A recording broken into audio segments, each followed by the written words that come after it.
Oh my god. What? What is all that? Michael.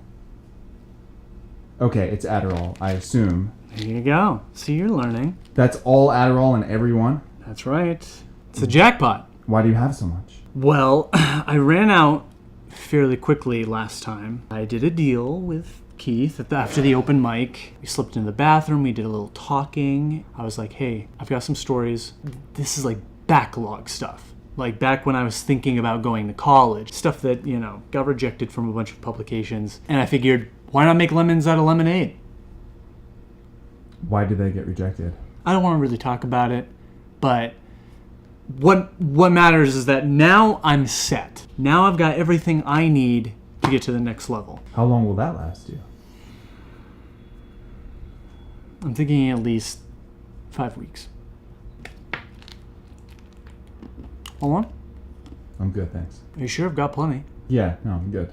I've got my beautiful bounty now, thanks to Keith. Also, we were talking, after we made our exchange, and he did something very surprising.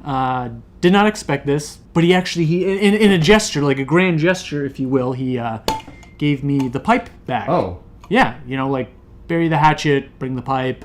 Did he carry that around at the open mic? Yeah, that's what I don't know. I mean, yeah, he didn't have it when he went up. And I don't know where he was holding it. I don't know if he brought it to like do something to somebody else or if... Yeah. I don't know. I'm thinking I should probably disinfect this. I'd say burn the whole thing. Well, I'm not going to waste a perfectly good pipe, Michael. Like, what's it for anyway? Just in case of bad people. Some people have a baseball bat and some people have like a pipe. I just chose the pipe route. Hold on. Because just, if it were ever used and, I need to definitely get it wiped down, just make sure there's no fingerprints on it or DNA. I mean, used to bludgeon someone? Well, I didn't, but I mean, Keith had it for a few weeks, so I don't know, like, what could have, anything could have happened. I just want to clean it up, cover my bases. Right. Literally anything could have happened. Literally anything. Maybe he was just hitting people with it.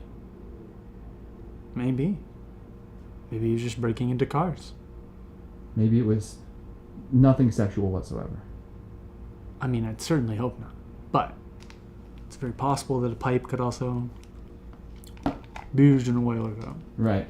It's very long. It's very solid. It's got some width to it, too. It does. It's quite pretty girthy. thick. It's quite girthy. You know what it makes me think of? It's perhaps girthy enough to fit a small rodent into it.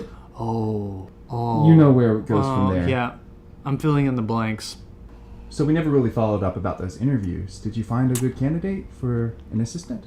Right. At the moment, I haven't gotten any hard commitments. It's a lot to expect people to do things for free, even though I feel like, people should want to invest in something.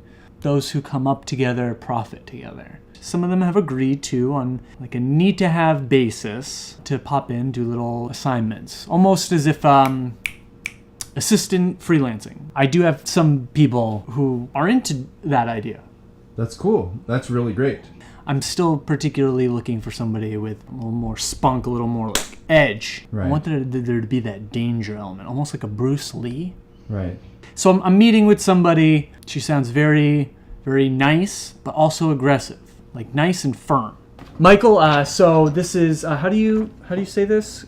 It's sequoia. Sequoia. Okay, like the tree. Yes, but people always assume because it's a C that it always starts with a K, and I'm like, no, no. Right. I mean, that's why I asked, because otherwise I probably would have said something silly like Sequoia. That's clearly wrong. You want this job. Yes. So I'm a writer. Right. You can't pronounce people's names? I'm a writer. It's a matter of output. I don't say names. I write names. I need an assistant. That's why I'm here. Excellent. We've had a lot of people come in pretty non-committal. Ideally, I'd like somebody to be not necessarily like constantly at my beck and call, but like available for calls on a somewhat frequent basis. So what are your time ranges for these calls because, after a certain time, it's defined as a certain type of phone call. Just so you're aware. Okay, well, what time would you say? After 10:30 is booty call hours. So if you're calling me after 10:30, I'm assuming you don't want to do anything that has to do with work. Michael, is that something you know of? Do you booty call a lot? I've heard of booty calls. I didn't know that there was a specific time. Neither did I. That officially makes it a booty call. This is why I love doing this, because I always feel like I learned something. Right. So 10:30 booty call. What times outside of that could I have you on my beck? Normal hours, Exactly. Like a 9 to 5. One of the things we're wondering and what we're kind of looking for is... Tell me. We're looking for somebody who's very fierce. Okay. As I get bigger in popularity and you want me to be your bodyguard? Possibly, yes, because nobody would expect it. Right. You'd almost be like a sleeper cell bodyguard. Are you comfortable with that? How are you with weapons? Because I do own some knives that I could possibly lend to you. Right. Perhaps do you own a taser? It doesn't mention... I have mace, that's about it. Okay. Maybe we can get her a taser. You're just like... Because nobody would see her coming, and she could just, jab it in. Okay, I'm seeing it. What in the world? What is... I'm so confused. You're looking for an assistant that will fight people for you? To help me with, phone calls, emails. Right, and that's... Yeah. Sometimes maybe called upon to defend me. Just don't piss me off, because you might be the one to get shanked.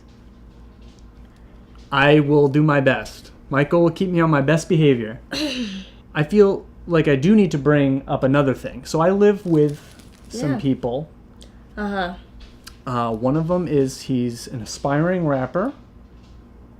And he lives right over there in that little hovel.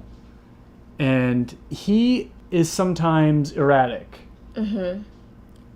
In what way? In the way that he speaks, I feel like he doesn't have a filter.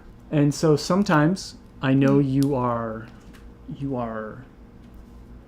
black. You Brown. are black. Yes. I didn't know if I should.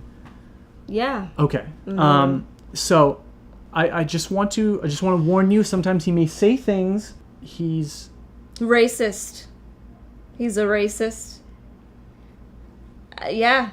He's nodding his head, so we're gonna go with that. Yeah. He's not a racist. He's not a racist. Hey, what's your name? Sequoia. Sequoia. That's the correct pronunciation. Sequoia. All right. Yes. Not that I find it hard. Jared okay. seemed to have some trouble with it. I interviewed for it just said assistant, so I'm assuming it's an assistant, but he's asking for a lot. So how do you think this interview went?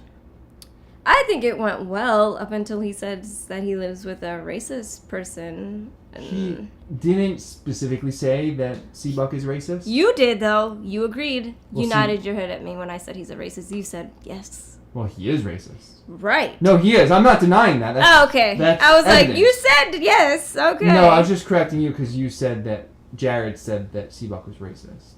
And Jared kind of sidestepped the issue and very uncomfortably skirted away from it when it came up. Right. But don't get me wrong, Seabuck is very racist. You see that? It's like 6 tiny vegetables, moldy. I know! Oh my god. Let's move. That's disgusting. It is disgusting. There's cheese all over the floor.